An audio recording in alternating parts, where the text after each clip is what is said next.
Self-discipline comes from within. It's a desire. It's being able to understand that you got to get the work in and you got to be willing to go further and harder than you've ever gone in your life. Don't really want to get up and get out of bed. Yeah, I get up and get out of bed. I don't really want to work out. I work out. I really don't want to hammer on a project. I hammer on the project. Now, as an overall rule, I do not like procrastination. You need to get things done. Overcoming the old self allows us to become somebody else. And there is that period of transition. Call it the void where there's just not a lot happening. And you just got to be able to keep going and continuously get to the end of your belief where most people stop. Success is like a quiet daily set of tasks. Real small. Real small. It's very quiet. It's a very quiet process where you're just drawing your state from within yourself, doing these like simple little tasks, but finding love in those simple little tasks. It's not this big rah-rah speech where you do this one thing and something big happens. Look, when you start deciding that it's time to change, you may have to use 5, 4, 3, 2, 1, 5,000 times a day because you're pushing through self-doubt and you're pushing through procrastination and you're pushing through resignation and you're pushing through fear over and over and over and over and over and over and over again.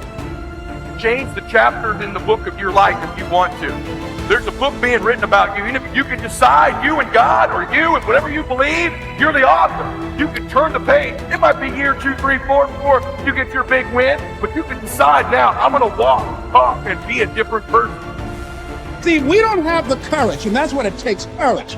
It takes guts to do that which you know you need to do. If you don't have the courage to act, life many times will move on you and make you act.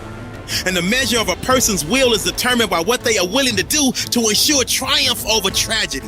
The measure of a person's will is determined by what they are willing to do to ensure success over failure. The benefit of discipline in my eyes has always been that through discipline, I get things done.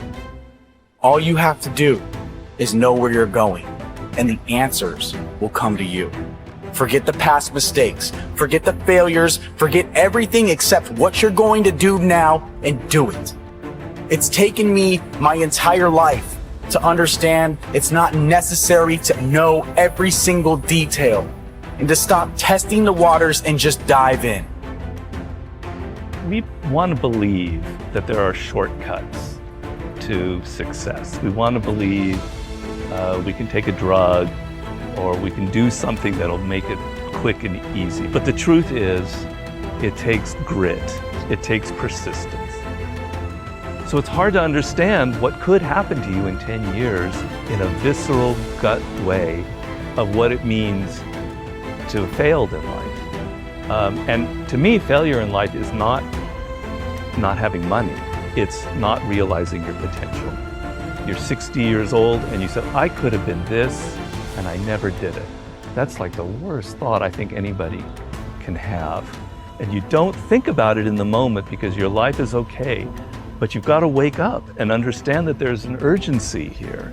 And that if you're not practicing something now, if you're not aware, if you don't have a path towards something better, you're rotting on the vine, and that day of reckoning will come at some point, and it will be painful. You're not going to feel it suddenly, it'll be slow, but it'll come and it won't be good. You will not find toughness in a comfortable environment. Those of you who are listening to this, whoever hear this, you will not find it.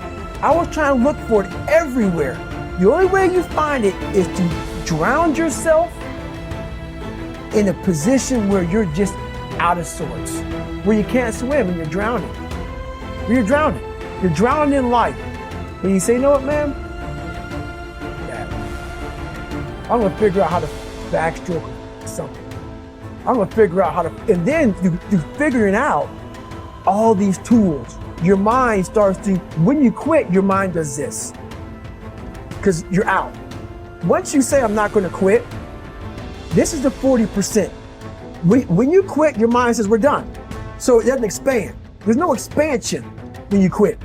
When you say, you, this sucks, I'm drowning, I'm miserable, I'm suffering, I'm broken, but I'm not going anywhere. What happens to your mind is it does this.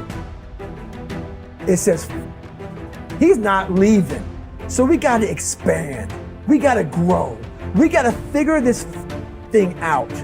So then these compartments in your brain start to they have to work. They have to work. And then you start to engage parts of your mind that you never engaged before. But you can't engage it by sitting back in these nice chairs, drinking this nice water, talking to you, talking about what I want to do. That's where the 40% thing comes in. It comes in when you're in suffer mode and you say, I'm not going to quit. You're forcing your brain now to operate on a level it's not used to, but then it becomes used to. Successful people are intensely solution-oriented. The fact is that life is a continuous succession of problems and difficulties without end.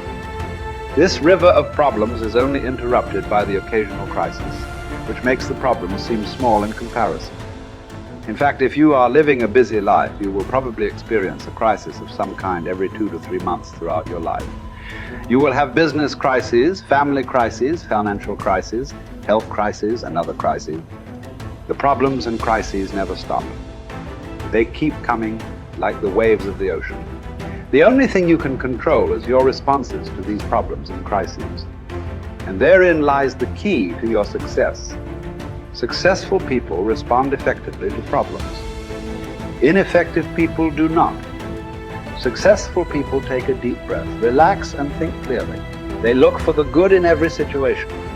They seek the valuable lesson. Above all, they focus on the solution, on what can be done rather than what has happened and who is to blame. There is a methodology that you can use to solve any problem.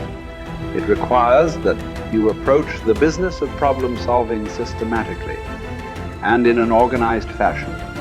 Just like there is a process for solving mathematical problems, there is a process for solving business and life problems, and you can learn it, use it for the rest of your career. Step 1. Define the problem clearly. A problem properly defined is half solved. It is absolutely amazing how much time is wasted floundering around looking for a solution when no one is quite clear about the problem. Step 2. Ask what are all the possible causes of this problem. Look for both the obvious and the not so obvious causes of the problem. How did it begin? What are its origins? What triggered it in the first place? What is the critical variable that changed to cause the problem in the first place? What assumptions were made that led to the problem? Just like a doctor conducting an intensive examination on a sick patient, you should thoroughly dissect the problem before you attempt to solve it. Step 3. Ask what are all the possible solutions.